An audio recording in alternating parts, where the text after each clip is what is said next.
ඒ විශේෂත්වය තමයි අපේ ඉල්ලීම් මාලාවේ සමහර ඉල්ලීම් වැටුප් වගේ දේවල් සම්බන්ධ බොහොම සංයුක්ත ඉල්ලීම් කියලා කියන්න පුළුවන්.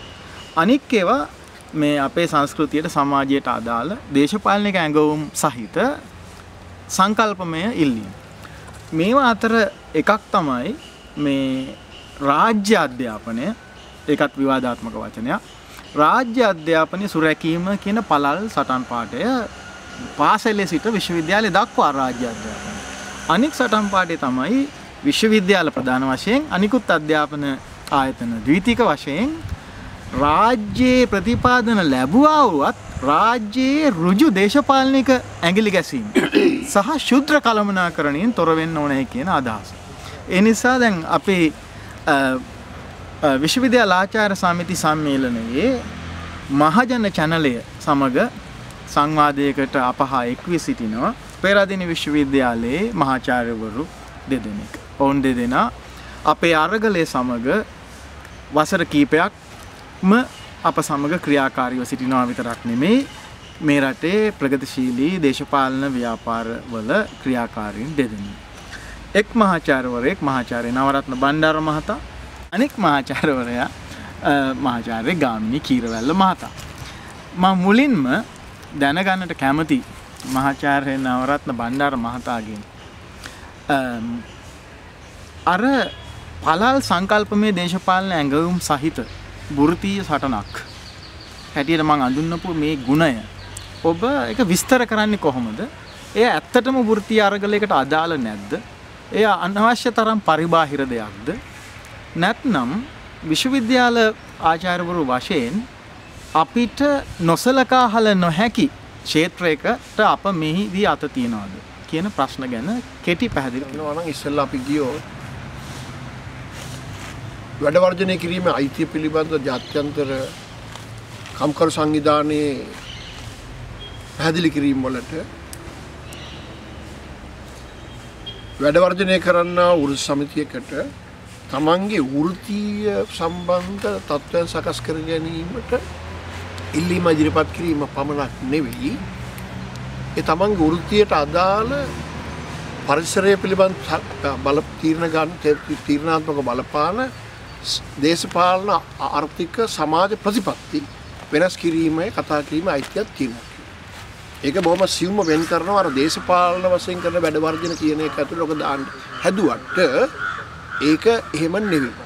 තමන්ගේ වෘත්තියට අදාළ පරිසරයට අවශ්‍ය තත්ත්ව සකස් කරගන්න. දැන් අපි විශ්වවිද්‍යාල ආචාර්යවරු විශේෂයෙන් ගත්තොත් අපිට අපේ වෘත්තිය පිළිබඳව තියෙන අපේ රැකියාවේ වැටුප් සහ අනෙක් සේවා කොන්දේස පිළිබඳ සාමූහික කේවල් කිරීමේ අයිතිය පාවිච්චි කරන වැඩ වර්ධනයක් යෙදෙනකොට අපිට අයිතිවාසිකමක් තියෙනවා ඒ සේවය ඉටු කිරීමට අවශ්‍ය වෙන ඒ පරිසරයට අදාළ ප්‍රතිපත්ති රාමුව පිළිබඳ තියෙන ගැටලු සකස් කරන්නේ. ඒ නිසා තමයි ඔය අධ්‍යාපනයේ 6%ක් ප්‍රතිපාදන වැඩි කිරීම පිළිබඳ ආණ්ඩුවේ ඉලක්කය සකස් කරගෙන ඉල්ලීමත් විශ්වවිද්‍යාල ස්වාධීනත්වය කියන ඉල්ලීමත් ඒක සමග දේශපාලනකරණය නතර කිරීම කියන ඉල්ලීමත් එකට සම්බන්ධයි. ඒකට මේ කාරණා නිසා අපේ වෘත්තීය කර ගැනීමේ බරපතල දුෂ්කරතා පැනනගිලා විශ්වවිද්‍යාල කියන ආයතනවල තියෙන ජාත්‍යන්තර ප්‍රමිතිය එවෙන් ගිලිහීමේ අනතුරක් තිබෙනවා. ඒ නිසා මම හිතන්නේ මේ කාරණා දෙකම අරන් ගත්තොත් අපි අද සකස් කරන ඉල්ලීම් ඒ ක්‍රම ඉදිරිපත් කරන ඉල්ලීම් සහ ඇඟවුම් දේශපාලන ඇඟවුම් සහිත ඒ ප්‍රකාශනය ඉතාම තදින් ගැලපෙනවා ජාත්‍යන්තර නීතියට සහ විශ්වවිද්‍යාල අධ්‍යයන ස්වාධීනත්වය කියන කාරණා. අතුරු ප්‍රශ්නයක් අහුවොත් සමහර විචාරකයෙක් කියන්න පුළුවන් අධ්‍යාපන ක්ෂේත්‍රයේ ඉන්න එකම කොටස්කාරයෝ විශ්වවිද්‍යාල ආචාර්යවරු නෙමෙයි. නමුත් අර මේ ඔබේ සංකල්පමය වෘත්තීය සටන අර නිදහස රාජ්‍ය අතපෙයින් වලින් නිදහස් වීම ස්වායත්තතාව වගේ අදහස් වෙනුවෙන් සටන ඇයි හුදෙක් ආචාර්යවරු කළ යුත්තේ?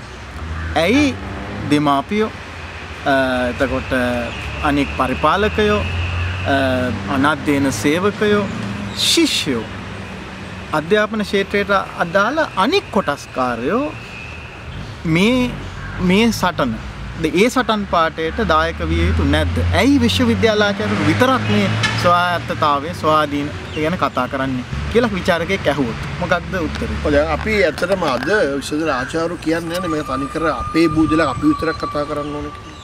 ඔබ කිව්වා වගේ මේ විශ්වවිද්‍යාල ස්වාධීනත්වය කියන සංකල්පය ආරම්භ වුණු කාලයට ගියෝ.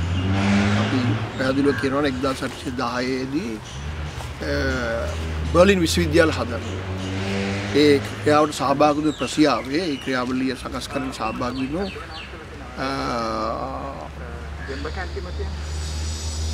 හුම්බෝල්ටියන් හරි ඉදිරිපත් කරපු ඒ සංකල්ප රාමුව තුළ තියෙන. මොකද ඒකේ කියන එක් වැදගත් කාරණයක් තමයි අපි දැනුම නිෂ්පාදනය කිරීම සහ විසරණය කිරීම ක්‍රියාවලිය සහභාගී වීම තමයි මූලිකම කාර්යයක් විදිහට තියෙන්නේ විශ්වවිද්‍යාලය කියන ආයතනය තුල. ඒතර මේ කාර්යයේදී පරිේෂණ සහ ඉගැන්වීම කියන දෙක එකිනෙකින් වෙන් කරන්න බෑ. දෙක එකට යන්න. ඒ නිසා මේ දෙකට සම්බන්ධ වෙන ගුරුවරුන් සහ ශිෂ්‍යෝ ඒකට සහාය දෙන්නා වූ ආධාර කරන්නා වූ අනධ්‍යයන සහ ඒ අනිකුත් කණ්ඩායම ප්‍රජාවක් විදිහට තමයි දකින්නේ. ඒ නිසා තමයි විශ්වවිද්‍යාල සංකල්පය තුල මතුවෙන්නේ මේ ප්‍රජාවක් විදිහට මේ කාර්ය කරන්න මේගොල්ලෝ එක තැනක ඉන්න ඕනේ. එතකොට ඔය නේවාසික විශ්වවිද්‍යාල කියන සංකල්පය ඊළඟට මේ කාර්ය කරන්න ඕනේ ස්වාධීනත්වය. හරි? ඔටොනොමි කියන කාරණාව. හරි? ඒ වගේ මේක එක තැනක ඉඳගෙන කරන්න ඕන කාර්යය. දැන් මේ සංකල්ප තුල තියෙන්නේ මේ සංකල්පය අනුව විශ්වවිද්‍යාල ආචාර්යවරයා විතරක් නෙවෙයි. ශිෂ්‍යයාට කොටසක් තියෙනවා. ඒකෙන් තියෙන සහභාගීත්වය. එතකොට අපේ අනධ්‍යයන කාර්ය මණ්ඩලයට අපේ දෙමාපියන් සහ සමාජයට මොකද විශ්වවිද්‍යාලය කියන එකේ සමාජයට අවශ්‍ය වෙන ඒ මූලික මඟ පෙන්වීම සපයන අපි මේ අධ්‍යාපනය කියන එක නිර්මාණය කරුවොත් emancipatory education පුද්ගලයෙකු නිදහස් මිනිසෙක් කරන වහල් හෝ වැඩවසම් හෝ වෙළඳපොළ කියන කිසිම වියගසකට හෝ දේශපාලන කිසි බලයකට නැති මිනිස්සු නිර්මාණය කිරීම අධ්‍යාපනයේ ඒ උපරිම තලය තමයි විශ්වවිද්‍යාලය. මේකට අවශ්‍ය දැනුම නිර්මාණය කිරීම සකස් කිරීම ක්‍රියාවලිය. ඒ නිසා අපි කිසිසේත්ම කියන්නේ නැහැ මේ කාර්යය අපි විතරක් කරන්න ඕනේ කියලා. ඒ නිසා තමයි මේ සමාජීය ඇඟිල්ලක් ඉදිරිපත් කරන්නේ. සමාජයේ සියලු දෙනාම මේක තේරුම් අරන් මේ කොටස්කාරී බවට පත් වෙනවා. මම ඊටම පැහැදිලි ඒ උත්තරය. තව අමතර ප්‍රශ්නයක් ඇහුවොත්. සංස්කෘතික වශයෙන් අපේ රටේ ප්‍රධාන වශයෙන් උත් අනික ඕනම සංස්කෘතියක සාමාන්‍ය වශයෙන් උත් තියෙන දෙයක් තමයි කවුද යමකට මුදල් වියදම් කරන්නේ කියන කාරණේ මත ඒ මුදල් වියදම් කරන කෙනාට ආධිපත්‍යයක් ලැබෙනවා. දැන් පවුලක කියන්න පුළුවන් තාත්තට මමයි කන්න දෙන්නේ මමයි වියදම් කරන්නේ මං කියන විදිහට තමයි වැඩ කරන්න ඕනේ කියන. දැන් රාජ්‍ය ප්‍රතිපාදන ලබන විශ්වවිද්‍යාලවල රාජ්‍ය සියලුම ප්‍රතිපාදන සපයනකොට කියන්න පුළුවන් අපි වියදම් කරන්නේ අපි කියන විදිහට තමයි වැඩ කරන්න ඕනේ කියලා.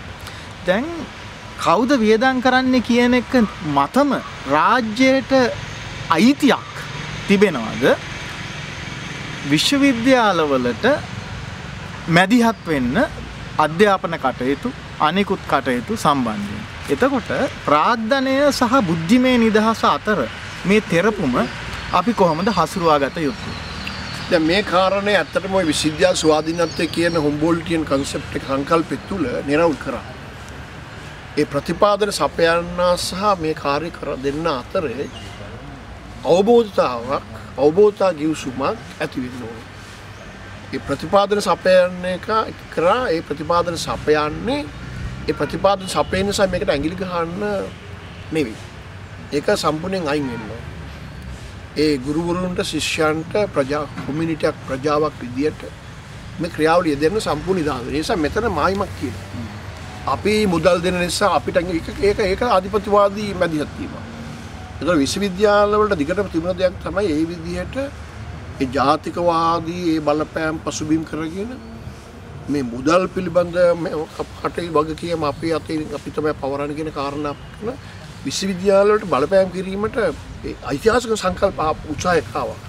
විශේෂයෙන්ම දෙවන ලෝක යුද්ධ කාලේ ෆැසිස්ට්වාදය ජාතිකවාදී නැගීමට ඔකාව. ඒ නිසා තමයි ඒකට ඊළඟට අතුරු සංකල්පක දියුණු වෙන ওই කාලේ ශාස්ත්‍රීය දහස. academic freedom. ඒකට academic freedom වල ඉඩ දෙන්න ඕනේ. ඒගොල්ලෝ මුදල් දුන්නේ කියලා කිසිසේත්ම අයිතියක් නැහැ. ඒගොල්ලෝ යම් පත්වීම් කිරීම කරා කියලා ඒකට කිසිසේත්ම අයිතියක් නැහැ. අදාළ පත්වීම සහ කාර්ය කරන කෙනාගේ හරට ඇඟිලි ගන්න. දැන් මේ සියුම් මායි මන්දර ගන්න. මේක හැමතැනම තියෙන දෙයක්. ඔව් රාජ්‍ය සේවාවක් තියෙන්නේ.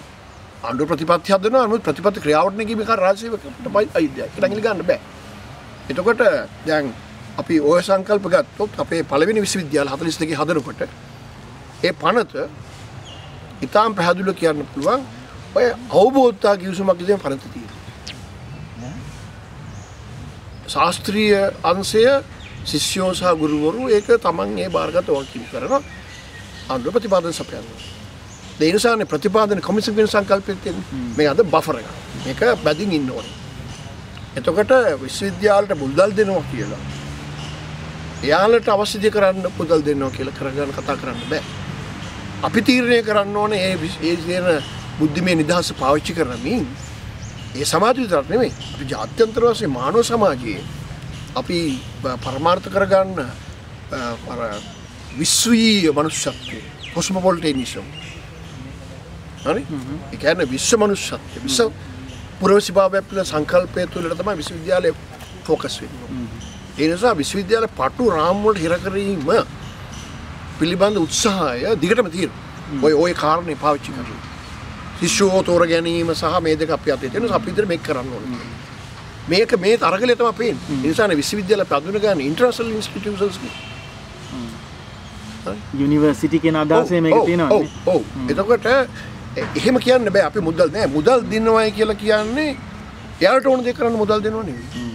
ඒ නිසා තමයි විශ්වවිද්‍යාල තමන්ගේ ආදායම් මාර්ග සොයා ගැනීමේ පසුබිම් සකස් කර දෙනවා ඇත්තටම කරන්න ඕනේ. ඒ වෙන විශ්වවිද්‍යාල වලට තමන්ගේ ආදායම් සපය ගන්න ඕන දේපල පවර්ලා තියෙනවා. මේ අරගලේ ආයෙත් පොඩ්ඩක් බාධා කරන්න. දැන් මේ අරගලේ ඇතුලේ ඔබ ඊටාම ලස්සන යෙදුමකින් හැඳුන්වපු මේ සියුම් මායිම ප්‍රාග්ධනයේ ආධිපත්‍ය ආයෝජකයා සහ ශාස්ත්‍රීය නිදහස නැත්තම් බුද්ධිමය නිදහස අතර මේ සියුම් මායිම කියන දේ බොඳ වී තිබෙන බවක් පේනවා කාලයක් තිස්සේ ලංකාවේ විශ්වවිද්‍යාල තුල.